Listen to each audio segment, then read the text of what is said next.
গাজীপুরের বিখ্যাত বান্নি মেলা। আর এই বান্নি মেলার বিখ্যাত খাবার ছাতু, বিন্নি ধানের খই, বাতাসা আরো কত কিছু। হ্যালো এভরিওয়ান, আসসালামু আলাইকুম। কেমন আছেন সবাই? অবশ্যই কমেন্টে জানাবেন। রাত্রে শ্বশুর আব্বা বলতেছে বান্নি মেলা শুরু হয়েছে, কালকে পর্যন্ত থাকবে, যদি তোমরা যাইতে চাও তো কালকেই যাও। শ্বশুর আব্বারে বলতেছিলাম মেলায় যাব, কত টাকা দিবেন। শ্বশুর আব্বা একটা টাকার অঙ্ক বললো, সেটা আমাদের পছন্দ হলো না। কেননা মেলায় যাব, অনেক অনেক খাবার খাবো, কেনাকাটা করব, যে অ্যামাউন্ট বলতেছিল সেটাতে আমাদের পোষাচ্ছিল না। যাই হোক, আমরা একটু বাড়াই টাড়াই নিলাম শ্বশুর আব্বার থেকে। তারপর আর কি, যে কথা সেই কাজ, চলে আসলাম মেলায়। ঢুকে শুরুতেই আমার চোখে পড়লো তাল পাতার হাত পাখা। আর এই হাত পাখা দেখে একটা গান মনে পড়ে গেল। যাই হোক, কোন গান হতে পারে অবশ্যই আপনারা কমেন্টে জানাবেন। দেখি আমার গানের সঙ্গে আপনাদের গান মেলে কি। পাখার আমার দরকার নেই, তারপরেও আমি শখবশত একটু নিতে চাচ্ছিলাম, আমার কাছে ভালো লাগতেছিল। অনেকদিন পর তালের পাখা চোখে পড়লো, যার কারণে আর কি মামাকে বললাম মামা দাম কত। মামা যে দাম বললো ওই দামে আমার পুষলো না, আমি আর নিলাম না। তারপরে চলে আসলাম চুড়ির কাছে। চুড়ি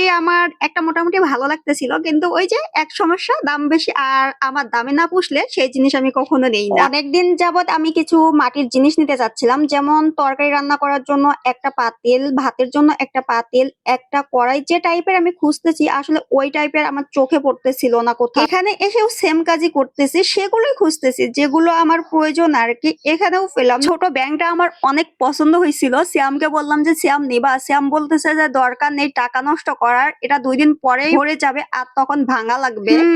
অনেক কিছু দেখলাম, একটাও নিতে পারলাম না, দামে বনতেছিল না, যার কারণে ফাইনালি চুড়ির এখানে দামে বনে গেল। প্রথমে আমি কালো চুড়ি নিয়ে নিলাম, তারপরে ভাবতেছিলাম কালোর সঙ্গে কি নিলে ভালো হয়। আমার শাশুড়ি মা বলতেছিল ব্লু নাও, ব্লু ভালো লাগবে নাকি। তারপরে আমি দেখলাম যে কালোর সঙ্গে আসলে ব্লু যাচ্ছে না। শাশুড়ি মা বলতেছে যে তাহলে লাল নাও। আমি বলতেছি যে লাল না, লাল পরে হিন্দুরা, আর কি করব, কালো আর হলুদ নিয়ে নিলাম। দীর্ঘ 19 বছর পর আমার হাতে উঠলো আবার রেশমি চুড়ি। আমার কি যে ভালো লাগতেছিল, ভাষায় প্রকাশ করার মতো না। আসলে সব মেয়েরা অনেক অনেক কিছু চায় না, কিছু কিছু মেয়ে সামান্য কিছু চুড়ি আর ঝালমুড়িতেই হ্যাপি, আর সেই তালিকায় আমিও আছি। যাই হোক, আমাদের কেনাকাটা শেষ, আমরা চলে আসলাম মূলত মেলাতে। যে কারণে আসা, খাবার দাবার নিব, তবে বেশি একটা নিব না, কেননা এই খাবারগুলো শুধু আমার শ্বশুর আব্বা পছন্দ করে, আমরাও খাবো, তবে দেখা গেছে একবার খেয়ে আর খাবো না, যার কারণে অল্প করেই নিব। এদিকে আমি ভালো মন্দ দেখতেছিলাম কোনটা ভালো হবে,